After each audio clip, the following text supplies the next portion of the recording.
சண்டை போடுறாங்க, அதனால தான் ஏஞ்சி வந்தேன். ஏய், இங்க என்ன பிரச்சனை நடக்கு தெரியுமா? போ. தெரியும், எங்க சாமி பெத்தா உங்க சாமி பெத்தான்னு சண்டை போட்டு நிற்குது. ஆமா, அதுக்கு நீ என்ன பண்ண போற? எந்த சாமி பெரிய சாமின்னு நான் சொல்லட்டா? போடா பைத்தியக்காரா, போய் போடுறா. நான் பைத்தியக்காரனா? உங்களுக்கு தான் தெரியலையே, நான் சொல்லட்டா? ஒழுங்கு மரியாதை சொல்றேன், போயிடுறா. ஏய் சைமன், இருடா. என்னக்கா சொல்லுக்கா.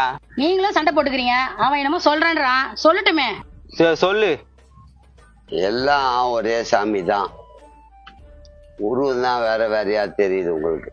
இதெல்லாம் நிறைய பேர் சொல்லிட்டாங்க, இது சொல்றதுக்கு தான் அங்கிருந்து ஏஞ்சி வந்தியா? இல்ல பாயின, நான் அது மாதிரி சொல்லல, நான் வேணா தெளிவா சொல்லட்டுமா உங்களுக்கு? ஏய், அவனே பைத்தியக்காரன், அவன் என்னடா தெளிவா சொல்லுவான்? சங்கரே, அப்படிலாம் சொல்லாத. என்னவோ சொல்ல வரான்ல, சொல்லட்டுமே. சரி சொல்லு. இப்ப சொல்றேன். நீங்க யாரு? அக்கா என்ன கேக்குறான் பாத்தியா? இருடா, என்ன சொல்ல வரப்பா? சரிங்கக்கா, அவரை கேட்கல, உங்களை கேட்கிறேன். நீங்க யாரு? நான் யாருன்னா? இப்ப தெளிவா கேட்கட்டுமா?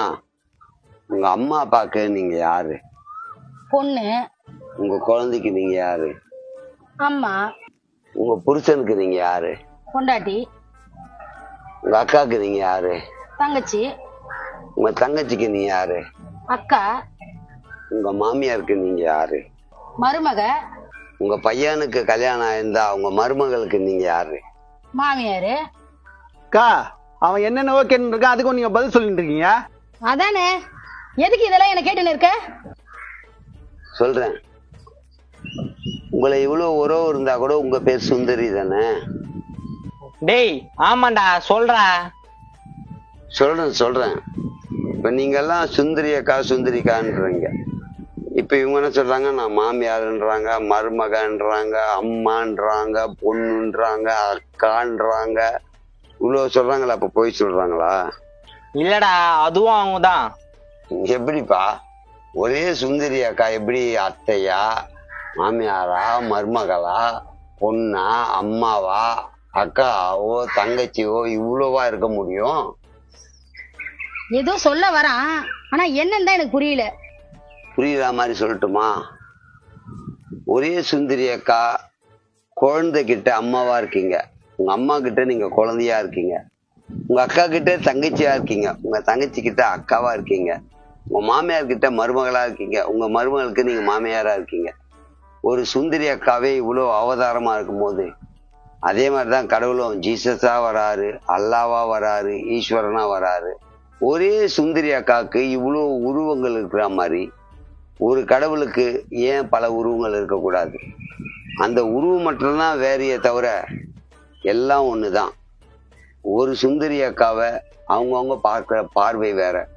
குழந்தை உங்களுக்கு தாயா தெரியுது, உங்க அம்மாவுக்கும் உங்களை பொண்ணா தெரியுது, உங்க அக்காவுக்கு நீங்க தங்கச்சியா தெரியுறீங்க. இப்படி உறவு முறை மாறும் போது மட்டும்தான் உங்களை வேற வேற மாதிரி பாக்குறாங்க. ஆனா ஒரு சுந்தரி தான். அததான் அப்போதும் சொல்றேன், ஒரே தெய்வம் தான். அந்த தெய்வத்துக்கு நீங்க உருவம் வேற சொல்லலாம், வழிபாடு வேற பண்ணலாம். இதுதான் உண்மை. இதுல ஏன் சாமி பெருசா, உன் சாமி பெருசா, உன் சாமி தான் நல்லது பண்ணுமா, ஏன் சாமி தான் நல்லது பண்ணுமா, என் சாமி பண்றதுதான் நல்லது, என் சாமி சொன்னதுதான் நல்லதுன்னு ஏன் தான் நீங்க எல்லாம் சண்டை போட்டுக்கிறீங்கன்னு தெரியல. என்ன பைத்தியக்காரன்னு சொல்றீங்க, ஆனா நீங்க தான் பைத்தியக்காரங்க. ஜாதி, மத, இனம், மொழி எல்லாத்திலையும் பிளவுபட்டு இருக்கீங்க. இதை வச்சுதான் நிறைய பேரு பல விஷயங்களை செய்யறாங்க. அதுக்கு காரணம் என்ன? நீங்க பைத்தியக்காரத்தனமா பண்றதுதான். நான் பைத்தியம் இல்லை, இறைவன் ஒருவனே, அவனுக்கு உருவம் கிடையாது. அப்படி உருவம் இருந்தால் நீ எந்த உருவமானா எடுத்துக்க. அதுதான் சொல்லியிருக்காங்க. இதுக்கு போய் காலையில ஒத்துமையா வந்தீங்க, இப்போ ஒருத்தர் சண்டை போட்டுக்கிறீங்க. கொஞ்சம் நினைச்சு பாத்தீங்கன்னா இது உங்களுக்கே புரியும். நான் பைத்தியக்காரன் தான், உண்மையிலேயே நான் பைத்தியக்காரன் தான். ஆனா இந்த பைத்தியத்தால யாருக்கும் பாதிப்பில்லை. ஆனா உங்களுக்கு பிடிச்சிருக்கிற பைத்தியம், உங்களுக்கு இருக்கிற மதவெறியால உங்களுக்கு மட்டும் இல்ல, உங்க சந்ததிக்கு மட்டும் இல்ல, எல்லாருக்குமே பாதிப்பு. அதை புரிஞ்சுக்கிட்டீங்கன்னா உங்களுக்கு நல்லது. ஏய், இவன் சொல்றதும் கரெக்டா தான்டா இருக்கு. இது தெரியாம நம்ம கால்ல இருந்து சண்டை போட்டு இருந்தோம்டா. ஆமா இல்ல, 3 பேரும் ஒத்துமையா தான் இருந்தோம். நம்ம தான் தேவையில்லாத சண்டை போட்டோம். ஆமாண்டா, இனிமே நம்ம சண்டை போடக்கூடாதுடா. அவங்க சாமி அவங்க கும்பிட்டுக்கிட்டான். இவ்வளவு நாள் நம்ம தாண்டா பைத்தியக்காரனா இருந்திருக்கோம், அவன் பைத்தியக்காரன் இல்ல. ஆமாக்கா, இதை வச்சுதான் நிறைய பேர் நம்ம கிட்ட அரசியல் பண்ணிட்டு இருக்காங்க. நம்ம தான் ஏமாந்துட்டு இருக்கோம். யார எந்த கட்சியில வேணா இருக்கலாம், அதுக்கு மதமும் ஜாதியும் பார்க்க கூடாது. கட்சி வேற மதம் வேற, அந்த வித்தியாசத்தை நம்ம பிரிச்சு பார்க்கணும். இப்பயாச்சும் புரிஞ்சுதே. ஞாயிற்றுக்கிழமை அதுவும் எங்கேயோ போகணும், நீங்களே நல்லபடியா போயிட்டு வாங்க. சரிங்கக்கா.